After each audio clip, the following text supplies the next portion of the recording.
السلام علیکم ناظرین، میں ہوں آپ کا میزبان اللہ بخش کلیار۔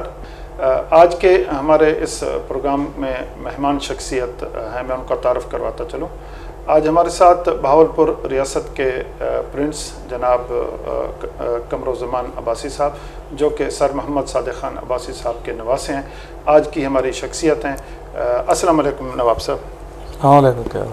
نواب صاحب، سب سے پہلے آپ ہمارے ناظرین کو تھوڑا سا تعارف کروائیں اپنا، اس کے بعد پھر ہم آگے چلتے ہیں۔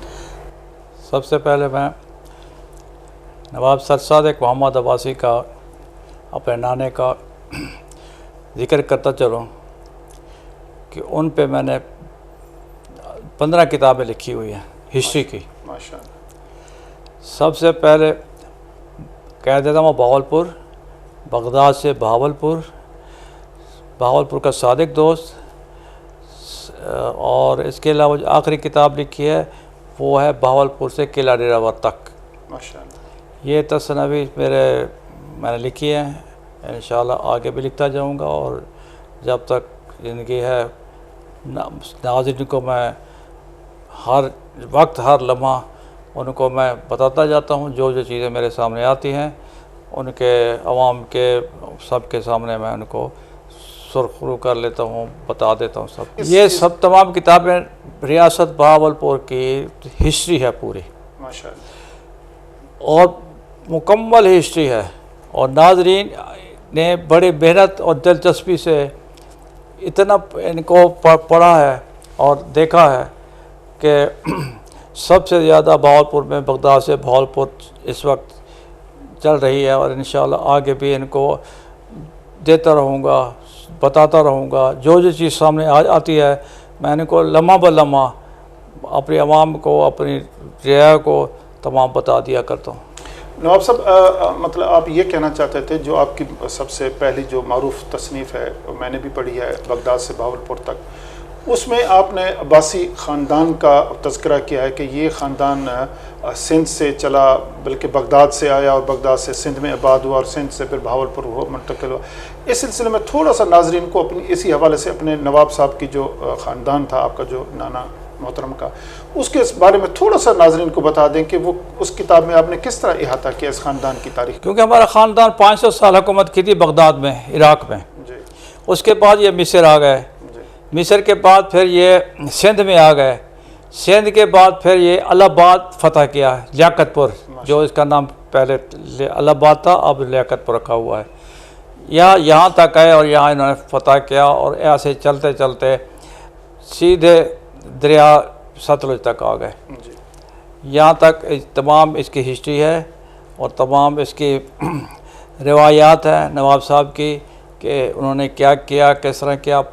نواب سر صادق محمد خان کو ہر کوئی یاد رکھتا ہے، اور انہوں نے بڑی قربانیاں دی، انہوں نے ملک پاکستان بنایا، اور قائد اعظم نے ان کو محسن پاکستان کہا کے الفاظ سے دہرایا، اور نواب صاحب نے ان کو قائد اعظم کو 24 سال تک الشمس پیلس کراچی ملیر میں رہے نواب صاحب کے ساتھ، اور 24 سال ہمارے گزارے۔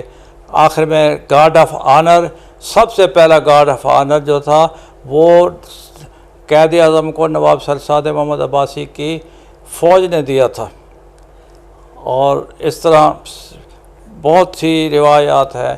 12 کروڑ روپیہ ان کو اس وقت دے دیا جب پاکستان بن رہا تھا، سب کچھ ادھر انہوں نے اپنا خود سب لٹا دیا، سونا چاندی سب کچھ ان کو ان کے حوالے کر دیا تھا۔ ماشاءاللہ۔ نواب صاحب، میں اس سلسلے میں ماشاءاللہ آپ نے بڑا ذکر کیا محسن پاکستان سر محمد صادق خان عباسی صاحب کا، اس میں کوئی شک نہیں ہے کہ ہم سب ان کی خدمات کے متعارف ہیں، بہاولپور ریاست کے اسٹیٹ کے حوالے سے، اور پاکستان کے قیام کے بعد بھی انہوں نے یہی فیصلہ کیا کہ میں پاکستان کے ساتھ الحاق انہوں نے کیا، تو بڑی ان کی خدمات ہیں، اس میں کوئی شک نہیں ہے۔ آپ نے اپنی کتب میں ان ساری ان کی خدمات کا اور اس اپنے عباسی خاندان کا اپنے مختصراً یا تفصیلاً جو ہے آپ نے تعارف اپنی کتابوں میں کیا۔ میں آپ سے ایک یہ سوال کروں گا کہ آپ یہ بتائیں کہ محسن پاکستان نواب سر محمد صادق خان عباسی کے دور میں، اب چونکہ محرم الحرام کا مہینہ چل رہا ہے، تو اس مقدس مہینے میں نواب صاحب کے دور میں ریاست کے کیا انتظامات ہوتے تھے؟ بہت خوبصورت نظام ہوتے تھے، بڑے پرتکلف ہوتے تھے پورے بہاولپور میں آپ کو مجھے ایک چیز یاد ہے وہاں کی، بہاولپور کی نواب صاحب کی، جو یہ مٹی کے برتن بنتے ہیں نا، میں ہر گھر کے بیٹے اور بیٹیوں میں نے چھوٹا تھا لیکن مجھے ہر ان کے گھر میں وہ یادیں بڑی تازہ آتی. مٹی کے برتنوں میں یہ چاول لائے جاتے تھے اور خیراتیں کی جاتی تھیں، بڑے ہائی لیول پہ ہوتے تھا یہ سارا کام، اور بڑے اچھے طریقے سے پرسکون سے یہ حضرت امام حسن حسین رضی اللہ تعالیٰ عنہ کا یادگار دن منایا جاتا تھا. اس طرح یہ سارے نواب صاحب کے اچھے طریقے سے پیار محبت سے اس دن چھٹیاں 10 محرم تک چھٹیاں ہوتی تھیں. ماشاءاللہ بڑے پیار و محبت سے اور امن سے یہ دن عشرہ پورا محرم الحرام کا نواب صاحب کے دور میں نواب صاحب اس کے انتظامات کرتے تھے. میں یہ پوچھنا چاہتا تھا کہ اس دور میں کوئی یہ جو فرقہ واریت ہے یا کوئی لسانیت ہے یا اس طرح کی جو سازشیں یا اس طرح کے جو سازشی عناصر تھے، اس نواب صاحب کے دور میں میرے خیال میں یہ اس طرح کا ماحول نہیں ہوگا.